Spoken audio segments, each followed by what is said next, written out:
Thank you very much. Little did I expect when I was sent to this training that I would be speaking to you today. This is a long time since I've been in the schools and watching students perform.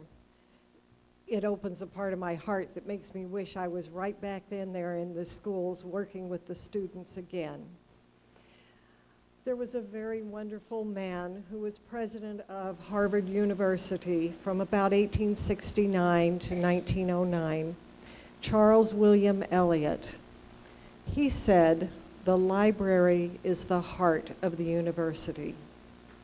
And I say, the library is the heart of your school. It's where everything can begin. Marvelous things.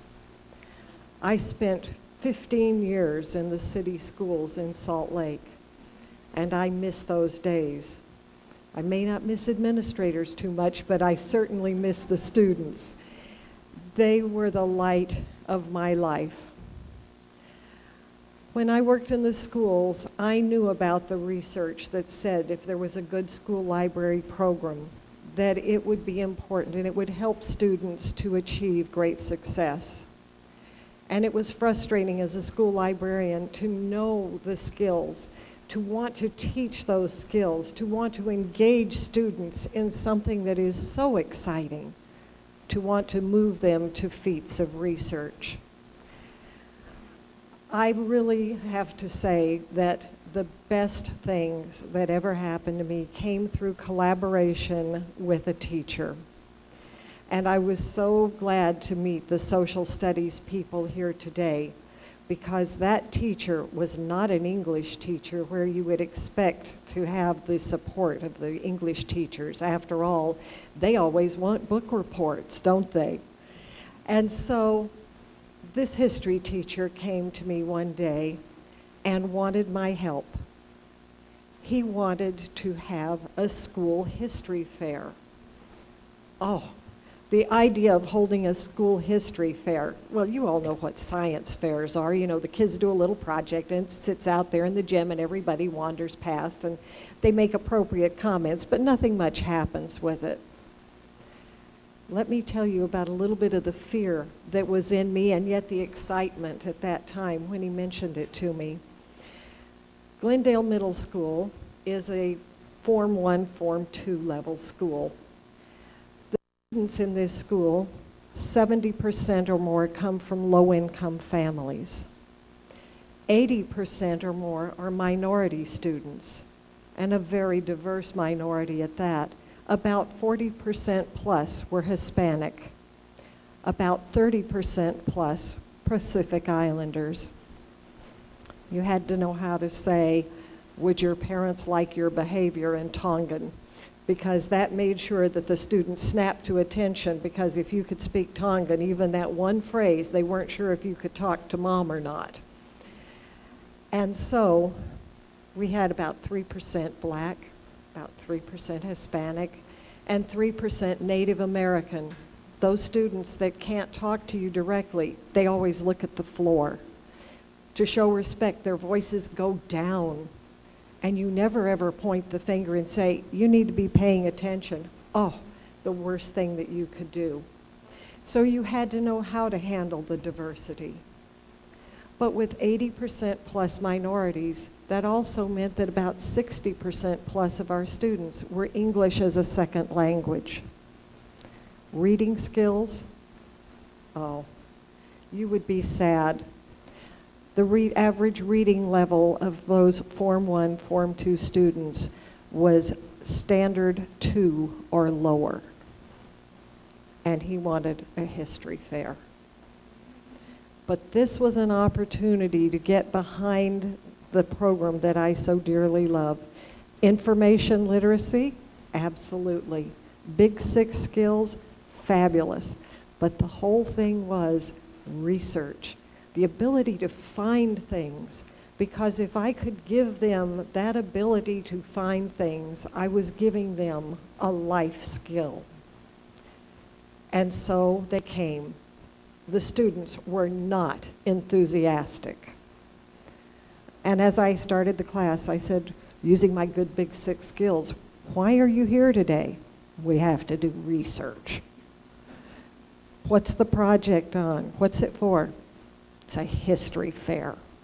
And you could see this was not anything that they looked forward to doing. But we forged forth, and I taught them the first skill, and then we applied it. And then we taught the next level, and we applied that.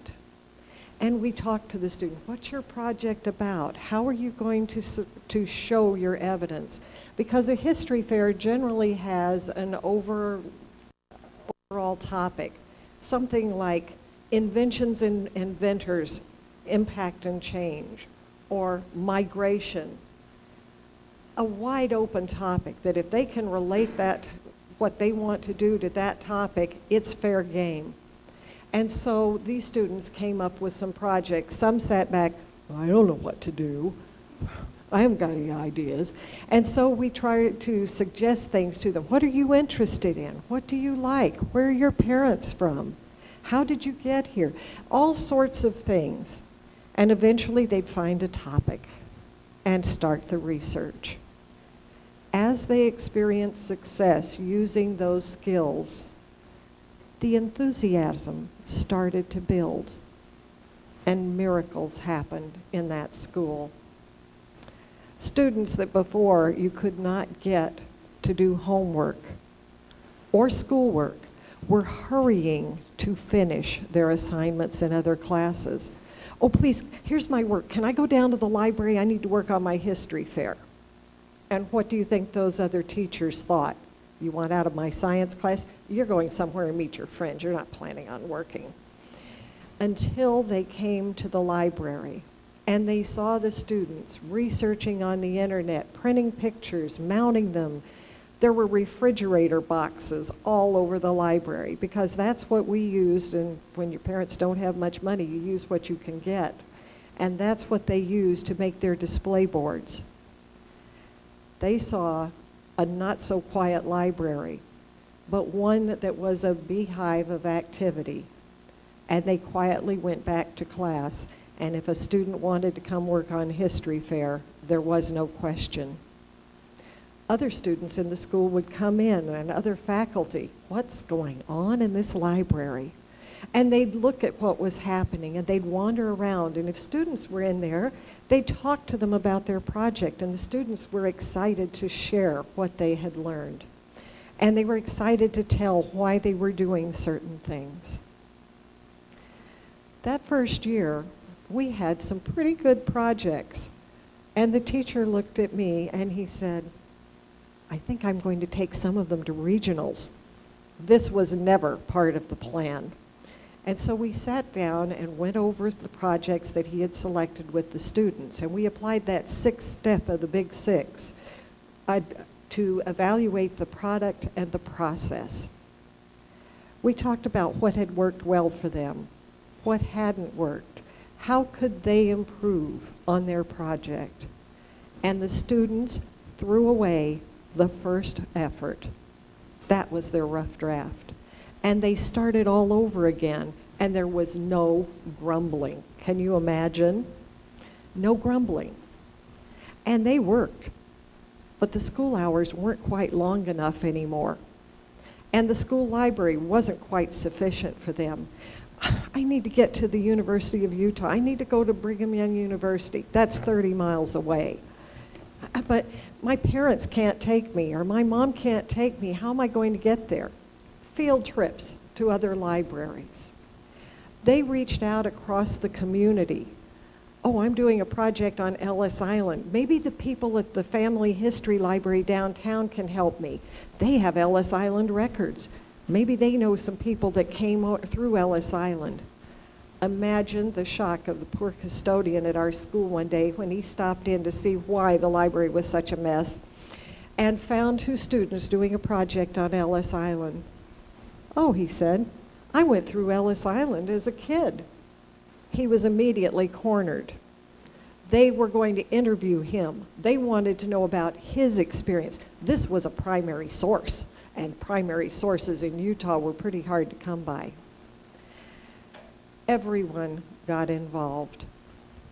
A counselor became so enthralled with the process that she started coming by, and her artistic talents helped the students with layout and design and color so that their projects improved in looks. They went to regionals. We had several winners. This is unheard of. Glendale, with that low reading level, and those students, minorities, these things don't happen. This is a fluke. Something was going on. They shouldn't have been there. The children that were selected to go to state again went through that evaluation process because they had looked at everybody else's projects at regionals, and they now had some ideas of how to improve. And they did. They threw that second draft out and started all over again, and no grumbling. Mrs. Linton, I really need to get in the library. How early can you be here? I'd come to school at 6 o'clock in the morning, and there were students impatiently standing there waiting for me to open the door. School didn't start until 8. Mom, can't I stay late? Mom, please, I really have to work on this project. Unheard of. Students wanting to stay late at school, 10 o'clock at night? Something else was going on. The parents were sure. They showed up at the school. That child wasn't coming home for dinner. They must be doing something with their friends that I wouldn't approve of. And so the parents walked in, took one look at what was going on in the library, and came to us as the teacher and the librarian and the counselor and said, hey, they can stay any night. As long as you want to stay, they can stay. And the custodian would kick us out at 10 o'clock at night. 6 in the morning till 10 at night on schoolwork and asking for it? Unheard of. And one of our students that went to state won. They went to nationals. Didn't win at nationals, but guess what? That project underwent another revision. And other students were excited. The next year, when the kids came in to do history fair research, and I said, why are you here? We're here to do history fair research, not we gotta do research. There was an enthusiasm. Students planned, students worked. And again, we had success at regions and at state, and sent another girl to nationals. One of our Polynesian students. The Polynesian community felt what a wonderful thing. One of their students was recognized. The next year, oh my goodness, it wasn't just the 8th graders, the 7th graders had to be included. They had to do history fair. And so we went through all sorts of things, and I will never forget that year. There were some little Vietnamese girls, 2 of them, one very quiet and one a ball of fire. In fact, I used to compare her to the fainting goats because she'd get so enthusiastic and so excited, she literally would fall down on the floor. And I kept saying, you can't do this when you're talking to the judges. Stay excited, but don't fall on the floor. And those were the 2 that did the Ellis Island project. They had immigrated to the country. They knew what process they went through. And they went before the judges and compared their experience to what people went through going through Ellis Island. They took 2nd place in nationals, $400 award. Oh my goodness. Was the excitement there?